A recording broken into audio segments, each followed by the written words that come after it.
Hi, you guys. I'm just starting to set up. Sorry, I'm a bit late.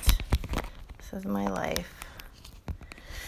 So, this morning, I want to talk to you guys about what happened to me exactly 7 days ago. So, this is how I look today. I apologize. It's just, I wanted to be very real, open, and transparent today. So last Friday I was here, woke up at regular time, was with my son, and I don't work on Fridays, and he didn't have school. He did have an orthodontist appointment in the morning that I was very concerned about getting him to.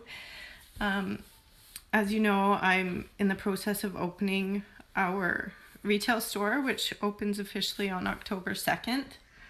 So lots of stuff going on. I had a shower. I was getting ready for my day, and I started profusely sweating. I was sweating so badly. I literally stripped out of my clothes. My chest was very tight. And so I came and lied on my bed where I am right now, and I called my sister and I told her what was happening. I said, I'm sweating really bad. I've got my chest is really tight, having a hard time breathing. And she said, you're probably having a panic attack. You've got lots of stuff going on in your life right now. You've got a lot of stress, and the way I see stress is different, obviously, than the way other people see stress. Maybe I do have more stress in my life than I like to think about. But anyway, so I kind of dismissed it. I said, okay, I got to go. I quickly got ready to get Tristan to his appointment. And I was worried also because my cell phone was almost dead and I couldn't find a bloody charger in my house. And I was worried that if I'd fainted, then Tristan wouldn't have any way of calling anybody and letting them know what was going on. So I got in the car and I drove very short distance, probably 2 or 3 kilometers to his appointment. And I got him into his appointment. I couldn't take the stairs. I took the elevator up two sets of, it was on the second story, which for me is out of the norm. Then we got into the orthodontist. It was at Verve, and I got worse. So I sat down right away. Tristan was doing his thing. The receptionist there asked how I was doing, if everything was okay, and I said no, I wasn't okay, but I didn't really know at that time what was going on. So as I sat there, I just closed my eyes. I was in so much pain. My chest was from this armpit to my sternum up to my throat was very, very tight. It was tight, and then I started having a really hard time breathing and swallowing. So my throat, it felt like it was swollen. I thought, oh my gosh, maybe I'm having an allergic reaction, because you hear that with people that have allergic reactions, is that their throat starts to swell. So,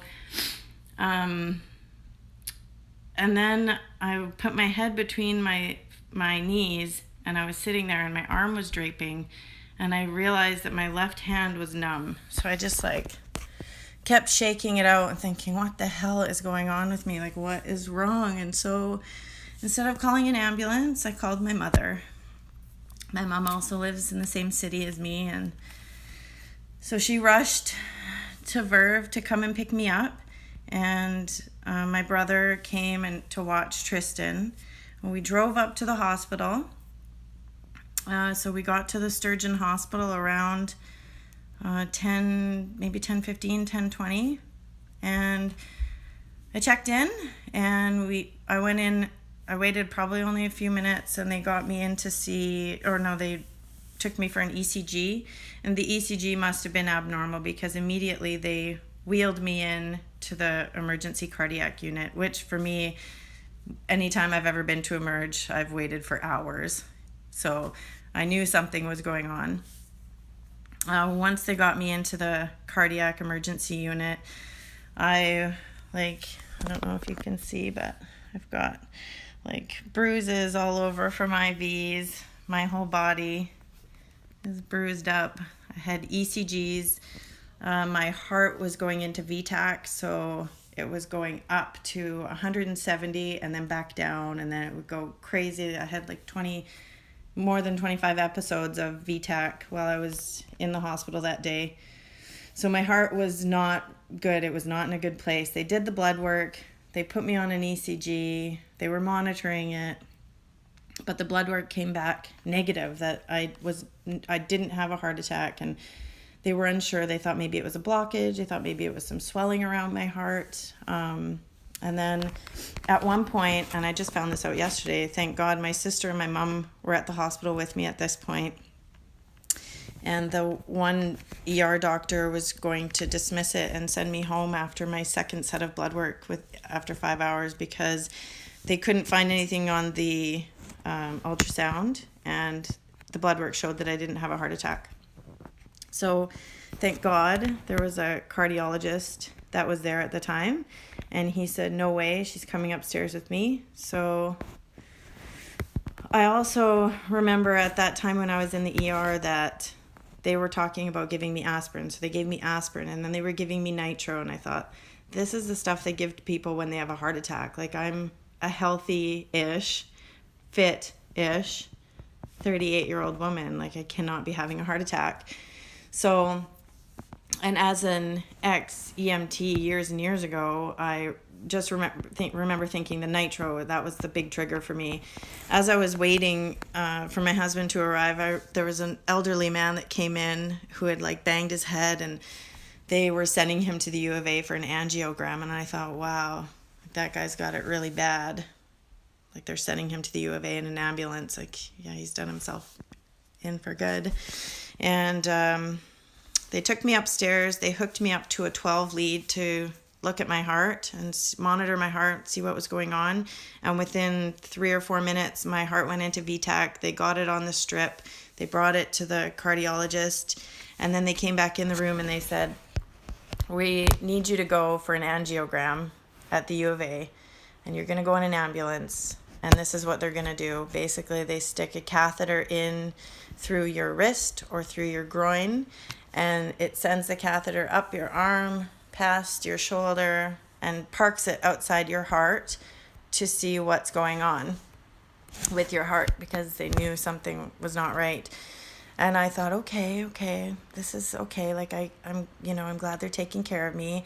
And then they said, the paramedics are waiting outside the door to take you now. And that's when I broke down. For me, that was like, holy shit, this is happening. This is real. So off I went to the U of A. And when I got there, they immediately brought me into the operating room. I had my angiogram, and it was determined. I'm going to show you guys this. Oh gosh, I don't know how this is going to work.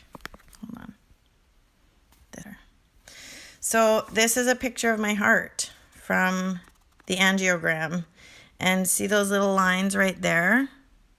That's a dissection. So I was diagnosed with, I'll show you guys here too. There's the little lines there. That's a dissection in my heart. And I was diagnosed with SCAD, which is spontaneous coronary artery dissection. And there is not a lot. They think that it might be caused from stress. They think that it might be caused from extreme exertion, so people who are working out really hard. They think it happens lots postpartum. They think it happens lots during breastfeeding. So they don't really know a lot about it. When I got back to the hospital, they brought me back to the surgeon, and they let me know that the blood work had showed that I did have a heart attack. So the heart attack was caused by the SCAD. SCAD is not common. It's very, very rare. But the people who are diagnosed with SCAD are typically women between the ages of 35 and 50, fairly young, usually the same, like fairly fit, fairly young, fairly healthy. They said the rest of my heart is amazing, like it's in really good condition. They didn't end up putting a stent in because of where it's placed. It was in the backside of my heart. So unfortunately, there's not a lot known about this. Out of my 20 or so nurses and doctors, there was only a couple that had ever heard of SCAD. I went and saw my GP yesterday after I was discharged. In his 36 years, he's never come across a SCAD case before. There's not a lot known. When they sent me away from the hospital and discharged me, they sent me home with only heart attack information because they don't have enough information about SCAD yet. So for the next month or for the next year, I'll be treated just as in a heart attack patient would. So I take 5 medications for the next year to hopefully keep my heart healthy and to hopefully help repair the tear. So the dissection is a tear in my artery in the heart. The other thing that I found out, which was really interesting for me, is that the reason that my throat felt like it was closed or swollen was because the nerves, it's made of the same soft muscle that your heart is, and the nerves cross. And so sometimes when you're having a heart attack, it presents as a closed throat. I wish I had more to tell you guys about this. It's amazing to me that the mortality rate of this is 70 to 80%. So when I ran into my cardiologist on Monday, he told me that I should go buy a lottery ticket, that I'm very lucky to even be alive, and that I listened to my body. And I think the most important thing to tell people is, like, we, as a young woman, we would never think that this could happen to us, or we would never think that, we dismiss it as like I'm having a panic attack or anxiety, or just like brush it off because we can all, we've got to do stuff for our families. We're always so busy. And this really makes you take a step back and think about your life. And I'm not ready to go.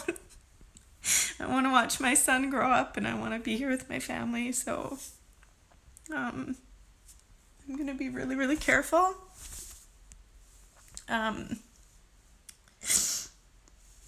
I joined a SCAD survivor group on Facebook, which has been an absolute blessing. And a lot of them have talked to me about, what they've done and what has helped. And some of them, after a year or 2 years, are back to being active. I do start a cardio rehab here in the next couple weeks, where I'll be going 3 times a week for 36 weeks.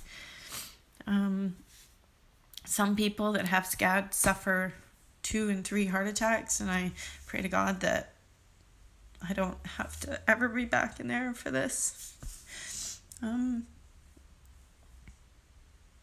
Yeah. So that's my SCAD story. I was so disappointed. I remember being in the hospital last week, being so disappointed that I couldn't go and do my first Facebook Live video at the store, which was my ultimate goal last Friday. It really makes you have a different outlook. Although I'm also a person who really loves to work, and I love to be with my friends, and I love to be with my family, and I'm going to have a really hard lesson on being patient and being waited on, which I have a really hard time with. So there it is. That's my SCAD story. On a more positive note, I want to take you guys down